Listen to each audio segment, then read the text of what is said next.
अस्सलामुअलैकुम दोस्तों, की हाल है? ठीक ठाक हो? अल्लाह के हुक्म नाल ठीक ठाक होवोगे। पहले असी वीडियो तुहानूं कहा सी कि असी ख्वाब दे सिलसिले च असी चैनल शुरू किया है तो ख्वाब की तबीर भी दसांगे और रूहानी इलाज भी इसका असी दसांगे। और अज का साडा अनवान यह वे कि ख्वाब दे विच सप नूं मुख्तलिफ तरीक़िਆਂ नाल देखना और वो ये देखना होंदा है कि बाज़ इंसान ख्वाब में देखता है कि सप उन्होंने डंग रहा है, सप वो अगों दी लंघ रहा है, सप वो उत्ते हावी हो रहा है, सप ही उन्होंने काफ़ी पे हुए ने मारन वास्ते और वो कला खड़ा है, चार चफेरे सप ही सप ने और किधरे वो सप का गोश्त खा रहा है, किधरे सप नूं गोद च बिठा रहा है, किधरे वो सप का बच्चा देख रहा है, किधरे सप वो अगों दी लंघ रहे हैं। ये पूरी जिहड़ी मालूमात है ना असी इंशाअल्लाह रूहानी भी और यदी पूरी तबीर असी तुहानूं दसांगे। और साडी वीडियो तुसी एंड तक देखना और साडे चैनल नूं नहीं कीता ते सबसक्राइब करो और बैल दे बटन जिहड़ा है उहनूं तुसी दबाओ ताकि तुसी पूरी मालूमात जिहड़ी है ना साडी इस ख्वाब दी तमीर दी और रूहानी इलाज दी तुसी तुहानूं यानी कि हासिल होए। और ये कि ख्वाब दे विच सप नूं देखना कि तुहानूं डस रहा है, सप तुहाडे उत्ते हावी हो रहा है, तुहाडे उत्ते हमला कर रहा है, तुसी उहदे कोलों खौफजदा हो, सप ही सप तुहाडे पिछे ने और तुहानूं खूब उहदे कोलों यानी कि डर आ रहा है। और इहदी तबीर ये कि दुश्मन तुहाडे उत्ते बिल्कुल हैवी ने और वो तुहाडे उत्ते हमला कर रहे हैं और तुसी उहदे कोलों बचना चाहते हो तो यानी कि इस तरह ही दुश्मन तुहानूं खौफजदा कर रहे हैं। तो वाकया गल भी बाज़ हकीकत होंदी है कि इंज ही हुंदा है। उहदे कोलों तुसी बचन वास्ते उहदे च रूहानी इलाज ये वे कि तुसी रोज़ाना रात नूं अगर इंसान नूं मुख्तलिफ यानी कि 2 दिन बाद या हफ्ते बाद या रोज़ाना ही उन्होंने इस तरह ਦੀਆਂ डरावनियां ख्वाबां आनियां शुरू हो जांदियां ने जिहड़ी सप दे मौजू तो जिहड़ी कि सप दे मौजू दियां ही होंदियां ने। ते उहदे कोलों बचन वास्ते रूहानी इलाज ये कि रात नूं सौण लगियां 3 दफ़ा तुसी दुरूद शरीफ पढ़ना है और 3 दफ़ा ही कुल औज़ु बि रब्बी नास सूरत तुसी पढ़नी है और एंड ते भी 3 दफ़ा तुसी दुरूद शरीफ पढ़ना है और कोल तुसी अद्धा को गिलास पानी का रख लो, एक ते दम करो, एक तुसी पानी पियो और अपने आप नूं तुसी फूक मार लो।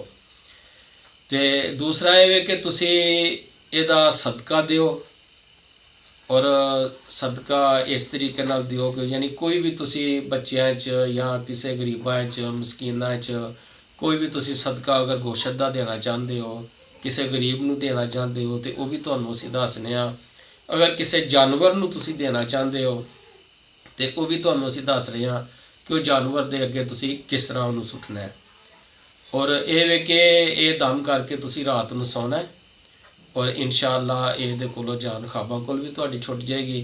तो सदके दा है कि अगर तुसी किसी गरीब नूं देना है, अगर गोश्त दा सदका देना है, सिरी दा देना है और उन्होंने कह के देना है कि भाई यह सदका है।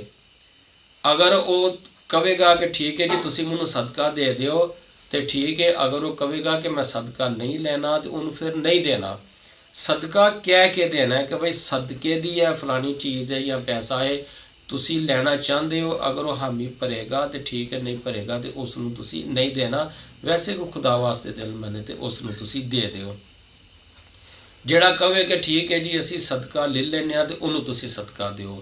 अगर तुसी सदका किसी जानवर नूं देना चाहते हो तो सुबह फजर की नमाज तो बाद तुसी गोश्त रात नूं ही लैके रख लो, अक्सर क्योंकि सुबह सुबह तो मिलना नहीं होंदा, रात नूं तुसी गोश्त लैके रख लो और सुबह फजर की नमाज तो बाद तुसी उस जगह का इंतखाब करो कि जिथे कोई जानवर वगैरह हो जिहड़े गोश्त खांदे होण, उत्थे तुसी गोश्त सुट के ते तुसी वापस जदों आना है ना तो तुसी पिछों मुड़ के नहीं देखना है, तुसी अपने घर वापस आ जाओ, दिल च कोई भी तुसी पढ़दे आओ। इसका हल ये वे। और दूसरा ये वे कि इंसान खड़ा है वो 4 चफेरे यानी सप ने और कला ही विचों खड़ा है या चारपाई दे उत्ते लेटिया है या किस तरह भी है वो 4 चफेरे यानी सप ने तो उन्होंने मुकम्मल यकीन है कि सप मैनू कुछ नहीं कहणगे ਇਹ ਮੈਨੂੰ ਕੋਈ ਡੰਗ ਵਗੈਰਾ ਨਹੀਂ ਮਾਰਨਗੇ, ਇਹਨਾਂ ਕੋਲੋਂ ਮੈਨੂੰ ਖਤਰਾ ਕੋਈ ਨਹੀਂ, ਲੇਕਿਨ ਸੱਪ ਹੀ ਸੱਪ ਨੇ ਚਾਰ ਚਫੇਰੇ। ਤੇ ਇਹ ਬੜਾ ਯਾਨੀ ਕਿ ਖੁਸ਼ੀ ਵਾਲੀ ਗੱਲ ਹੈ।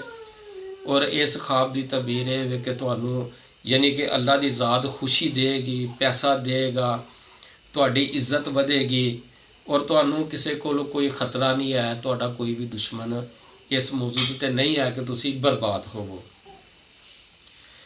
ਤੇ ਤੀਸਰੀ ਦਾ ਅਨੁਮਾਨ ਇਹ ਵੇ ਕਿ ਅਗਰ ਤੁਸੀਂ ਸੱਪ ਨੂੰ ਸੱਪ ਨੂੰ ਆਪਣੀ ਝੋਲੀ 'ਚ ਬਿਠਾਏ ਹੈ ਤੇ ਉਸ ਖਾਬ ਦੀ ਤਬੀਰ ਇਹ ਵੇ ਕਿ ਉਹ ਯਾਨੀ ਕਿ ਇੱਕ ਔਲਾਦ ਦੀ ਇਸ ਖਾਬ ਦੀ ਤਬੀਰ ਦਿੱਤੀ ਜਾਂਦੀ ਹੈ ਕਿ ਬੱਚਾ ਪੈਦਾ ਹੋਣ ਦੀ।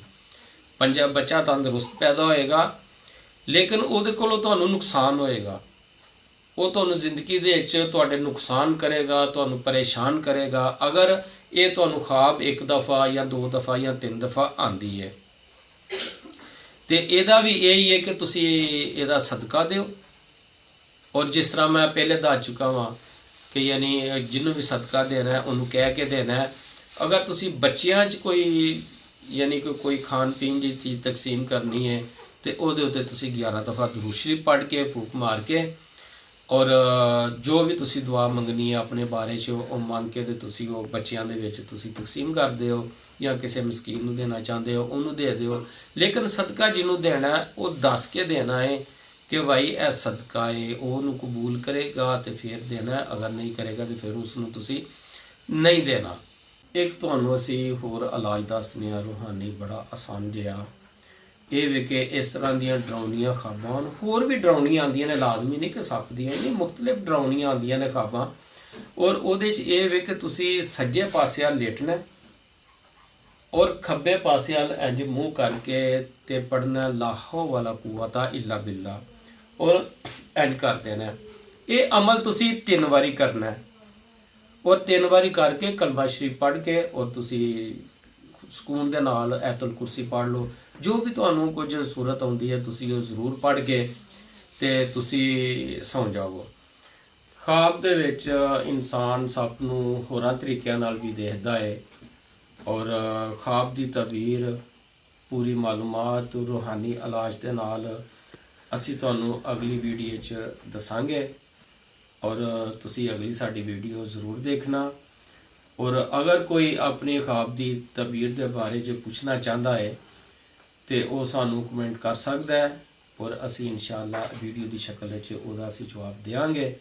ਔਰ ਕੋਸ਼ਿਸ਼ ਕਰਿਆ ਕਰੋ ਕਿ ਸੌਣ ਲੱਗਿਆਂ ਅੱਲਾ ਔਰ ਅੱਲਾ ਦੇ ਨਬੀ ਦਾ ਜ਼ਿਕਰ ਕਰਕੇ ਸੋਇਆ ਕਰੋ ਔਰ ਜੋ ਵੀ ਤੁਹਾਨੂੰ ਆਇਤ ਵਗੈਰਾ ਹੁੰਦੀ ਹੈ ਉਹ ਪੜ੍ਹ ਕੇ ਔਰ ਆਪਣੇ ਉੱਤੇ ਦਮ ਕਰਕੇ ਸੋਇਆ ਕਰੋ ਔਰ ਅੱਲਾ ਦੀ ਜ਼ਾਤ ਤੁਹਾਨੂੰ ਆਪਣੀ ਹਿਫਜ਼ ਇਮਾਨ ਵਿੱਚ ਰੱਖੇ ਔਰ ਅੱਲਾ ਦੀ ਜ਼ਾਤ ਤੁਹਾਨੂੰ ਖੁਸ਼ ਰੱਖੇ।